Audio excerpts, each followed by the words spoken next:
Okay, so are you ready to totally geek out on gear for a sec? Always. Because today we are diving deep, no pun intended, into everything you need to know about breathing easy with enriched air. Nitrox, my favorite way to get those longer bottom times. Mine too. But it's not as simple as just, strapping on a different tank and going, right. You got it.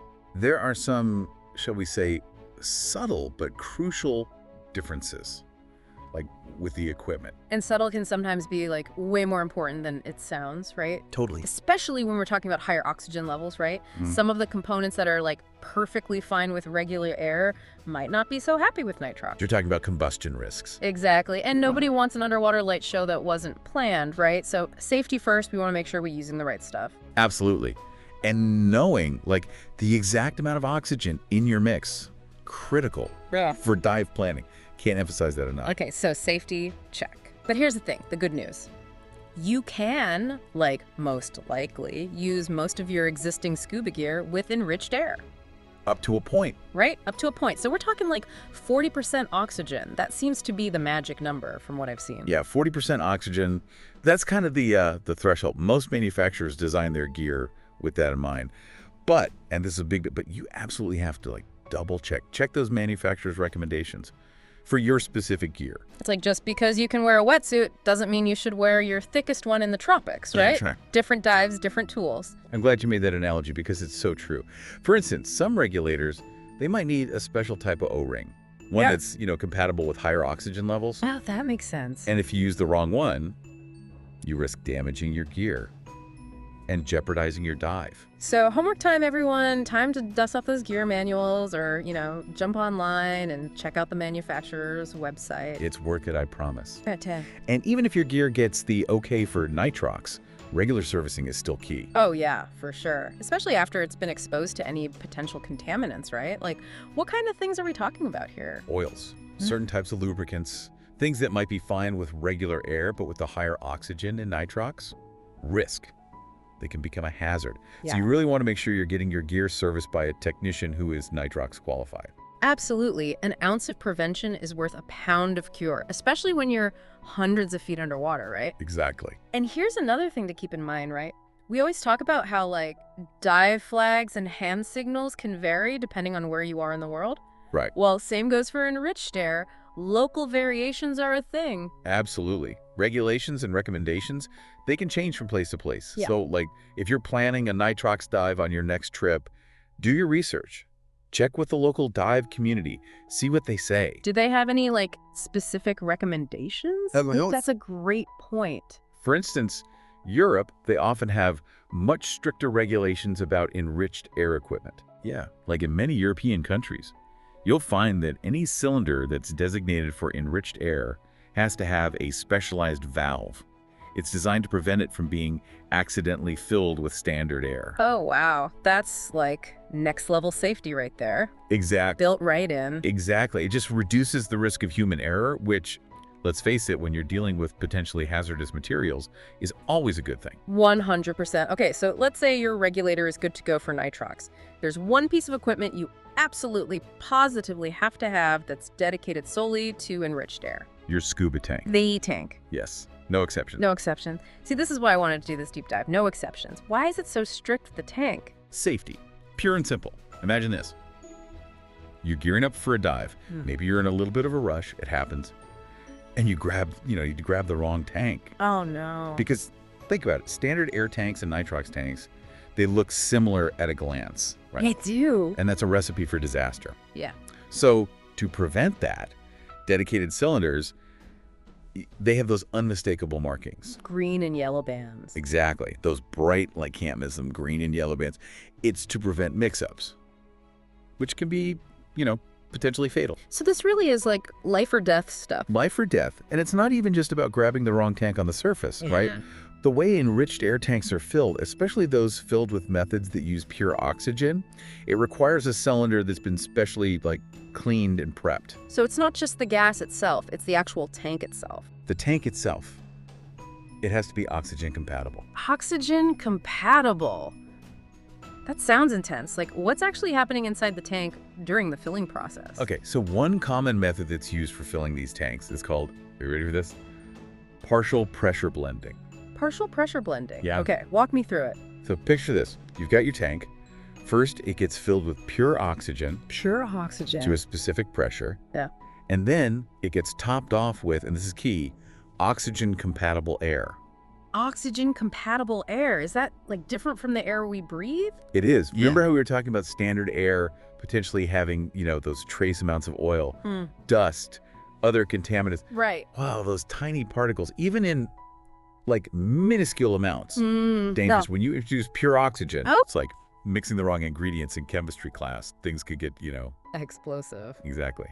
So oxygen-compatible air is specially treated to remove all of those contaminants, which then makes it safe to use in this whole process.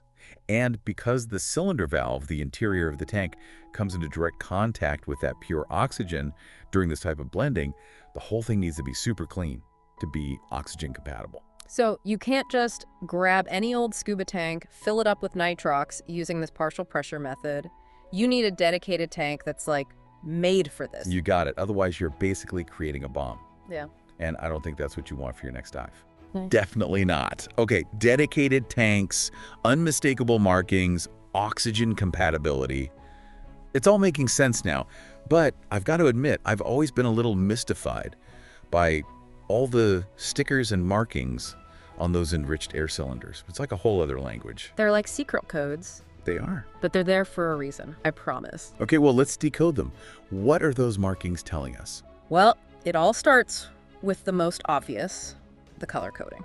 Enriched air cylinder. You can spot it from a mile away thanks to that green and yellow band around the shoulder. That's like a universal symbol, right? It's universal. Like enriched air here. Exactly. But instead of like danger, it's adventure awaits. there you go. Right. Now look a little closer. What do you see? A bunch of stickers. Stickers or Oh. tags. It's like it's been tagged by a graffiti artist, but like with important safety information. You could say that. Right. And one of the most important is the inspection sticker. This is what tells you that the cylinder itself has been inspected for any damage, corrosion, and that it's safe for use with the enriched air. You'll also see a sticker that says whether or not the cylinder has been prepped for oxygen service standards. So this is like the tank's medical record, Yeah. showing it's fit for duty. Exactly. And just like you don't want a doctor who hasn't updated their certifications in a decade, you don't want to dive with a tank that hasn't had a recent checkup.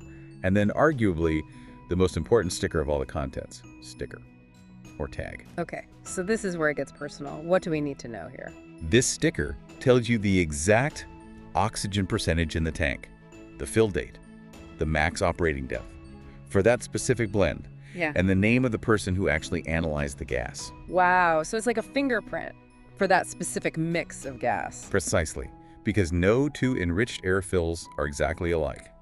The sticker lets you know exactly what you're breathing. Imagine you're about to gear up, right? You reach for your tank and there's no sticker. Or the information is smudged.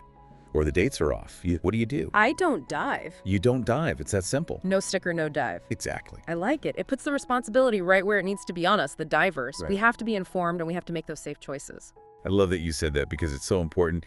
And once again, these are just the generally accepted markings. Local regulations and standards might have additional requirements or variations. Always, always, always double check with your local dive center or your instructor. So we've got our dedicated tank, meticulously cleaned, oxygen compatible. We've like deciphered the secret language of these enriched air cylinders. Are we ready to fill her up? Almost, but hold your horses before you head over to just any air compressor. Because this isn't like filling up your tires. Oh, no, filling in enriched air cylinders, not like topping off your car at the gas station. This is where choosing a reputable and, more importantly, qualified enriched air blender becomes absolutely crucial. Because if mixing the wrong gases in a confined space didn't already sound dangerous enough, now we're adding high concentrations of oxygen to the mix. You're getting it. Right, so we're talking about those two big risks again, right? The fire and explosion risk, and then getting the wrong oxygen percentage. And those risks are even higher during the filling process if it's not done right. 100%. So let's break it down one at a time. Let's talk about the explosive one first. What makes filling a nitrox tank so potentially dangerous? Oxygen. It all comes back to the oxygen.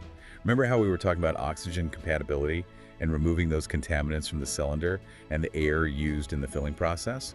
Well, if those contaminants are present and then you introduce pure oxygen, even a tiny spark can ignite a fire. Oh, wow. So we're not talking like a small poof either. No, Why? we're talking catastrophe. This is why you want someone who knows what they're doing, someone who's going to follow all those safety protocols, someone who takes every fill seriously. So it's not just about having the right equipment, it's about having the right training and the right procedures in place as well. Yes, you want someone who treats every single fill with care and precision. I would imagine that experience plays a huge role in this too. I mean, this isn't something you want someone learning on the job, right? Yeah. When you're dealing with potentially explosive gases. Exactly. Right. And the other major risk with filling these cylinders is getting that oxygen percentage wrong. Because our no-stop limits and our entire dive plan are based on that specific percentage, right? Exactly. So let's say you want a fill of, we'll say EAM-32, but it ends up being EAN-34. Might not sound like much of a difference, but that means you're breathing a higher concentration of oxygen than you planned for. Which could lead to oxygen toxicity. Exactly. Or let's go the other way. Let's say you ask for EAM-32, and it's actually less, like EAM-30. Now you've got less oxygen than you planned. Could mess with your no-stop limits, potentially even lead to DCS. Wow. So it's not just about avoiding the worst case scenario. It's about making sure that you had the exact gas mixture that you need to dive safely and as you planned. 100%. That's why reputable blenders, they use really precise methods for mixing the gases, and they always double-check their work. With specialized equipment, they keep records, meticulous records, so you know your tanks have been filled correctly. So how do we as divers, how do we find these mythical creatures, these reputable and qualified enriched air blenders? Besides checking for wings and a halo, of course. So how do we as divers, how do we find these mythical creatures, these reputable and qualified enriched air blenders? Besides checking for wings and a halo, of course. It's like anything else in diving, right? It boils down to trust, but verifiable trust. Okay, I like that. Verifiable trust. So how do we verify? Well, you're looking for those signs, right? Experience, professionalism, commitment to safety. Think about how you choose a dive operator. Same idea. Okay, so what does that look like specifically when we're talking about a Nitrox blender? Well, first and foremost, you're looking for proof. Proof of training. Certifications. Something like a Tech Gas Blender certification that shows a higher level of expertise. It means they've gone the extra mile to learn about mixing enriched air specifically. Credentials. Got it. What else? Ask questions. Yeah. Don't be afraid to ask. A good blender, they're going to be happy to talk to you, walk you through their process. Oh, absolutely. Do they have a system for checking gas quality? How do they handle the cylinder markings, the analysis, record keeping? Right. Are they being transparent? Are they willing to, answer your questions, address your concerns? If something feels off, it probably is. Yeah, better safe than sorry. Especially when you're dealing with something as, potentially dangerous as enriched air. 100%. Right. And it's not even just about, ticking off those boxes on a checklist. You know what I mean? You kind of want to get a feel for their whole approach to safety. Yeah. A good blender, they're not just going to, fill up your tank and send you on your way. Oh, interesting. They should want to talk to you about your dive plan, your experience level, Oh, wow. Okay. any concerns you might have. They're educators, too. That makes a lot of sense. It's like they want you to have a safe and enjoyable dive just as much as you do. So it's a partnership. Exactly. It's awesome. Okay, so you mentioned experience. Any tips for finding those hidden gem blenders? The ones who, maybe don't have the fancy website, but they've been filling tanks expertly for years. Word of mouth, my friend. Word of mouth. Talk to other divers. So important. Talk to experienced divers in your area. Ask at your local dive shop. Ask at your dive club. Divers love to share their recommendations. Oh, for sure. That's such good advice. Okay, let's switch gears for a second. Talk about the enriched air blends themselves. I know there's a whole menu of blends out there. There are. But as someone who's just starting out in the world of nitrox, what are the most common ones I'm likely to see? So you'll probably see EAM ICE-32 and EAM ICE-36 most often. Yeah, those are the ones I always see. What makes those so popular? Those blends, they were developed by NOAA, Oh, wow. the National Oceanic and Atmospheric Administration. Okay, so they've been thoroughly researched. They've become kind of standard. They work well for a variety of depths and dive times. So they're kind of the go-to blends for most recreational diving. They are. They give you that nice balance, right? A little more bottom time, but manageable oxygen exposure. Can you give me an example of what that actually looks like in terms of, like, how much more bottom time we're talking? Okay, so let's say you're on a wreck at, we'll say, 80 feet. Yeah. With EAMX 32, you can be looking at an extra 20 minutes of bottom time compared to Dizing Air. Wow. 20 minutes. Okay, yeah, that's significant. That's 20 more minutes to, explore that wreck. Find that elusive seahorse. Right. Oh, it's like those extra minutes underwater. They're the siren song of nitrox, luring us in. Yeah, But you said it's not just about staying down longer, it's also about managing the oxygen exposure, right? it is. And that's why choosing the right blend for your planned dive is so important. It's about staying safe. So EAM's 32, EMI 36, those are great starting points, but it sounds like those aren't the only options. You've got options. And this is where it gets kind of fun, Your nitrox certification lets you dive with a range of blends. Right. So don't be afraid to, explore a little. Talk to your instructor or, a dive center about your diving goals. See what they recommend. So it's about finding the blend that, like, enhances your dive, not just extends it. Exactly. Gotcha. Okay, let's say I'm on a dive trip, and the only options are EAM 32 and EMI 36. Am I stuck with just those pre-mixed blends? Not necessarily. And this is where it gets interesting. In some places, like you go to Southeast Asia, for instance, you might find they use a membrane system for filling nitrox. A membrane system, what's that? It's a whole other way of separating oxygen from air. And it can actually produce really pure nitrox, even purer than what you'd get with the traditional blending method. So potentially even safer. Potentially. Yeah. The key, though, always is to make sure, do your research on that operator. Always. Are they using good equipment, good procedures? Due diligence. Due Yeah. diligence, Yeah. like with everything in diving. Exactly. Right. It's always better to ask questions, do your research, don't be shy, speak up if something doesn't feel right. 100%. Knowledge is your best tool. Always. That is so true. Okay, so we've talked about the equipment, we've deciphered the cylinder markings, we've even touched on the whole world of gas blending. Anything else we need to keep in mind as we, plan and execute our enriched air dives? Anything else we need to keep in mind as we, plan and execute our enriched air dives? I think the biggest thing to remember is that, enriched air's got some awesome benefits, right? Yeah. But it also comes with it's a little more responsibility. Because it's not just about strapping on a tank and jumping in anymore, right? There's more to think about. There is. Every decision, it matters more, like from the gear we choose to how we plan the dive, right down to analyzing our gas. Yeah. It all plays into keeping us safe. It's kind of empowering though, isn't it? Like knowing these details, we can take our diving to a whole other level. 100%. It's not just about not getting bent, Understanding nitrox, it helps us get the absolute most out of every single dive. In what way? Well, think about it. Yeah. Good planning, the right blend, we can stay down longer, see deeper reefs, or even just enjoy a more relaxed dive overall. Less nitrogen loading, right? Okay, yeah, that's huge. Like having a superpower, we get to decide how long we explore that underwater world. Exactly. But, every superhero, they get that responsibility thing, right? Right. Got to use your powers for good. So how do we make sure we're doing that? Approaching nitrox diving with the right mindset, I guess. Respect. I think it all comes down to respect. Yeah. For the risks, for sure, but also respect for our own limits, And for the ocean itself, we're lucky to experience it. That is a great way to put it. It's not about being a daredevil. It's about diving smart, Right. responsibly, and appreciating the science, the skill that makes it all work. Couldn't have said it better myself. And you know what I've noticed? That respect, it often turns into this heightened awareness when you're underwater.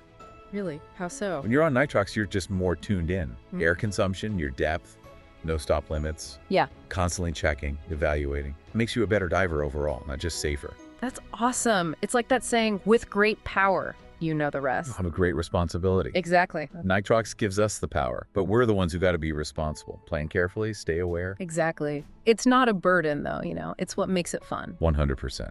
Well, I think we've covered just about everything you need to know to safely dip your toes or fins into the world of enriched air. We've done it. Equipment, cylinder markings, blending, even the mindset stuff.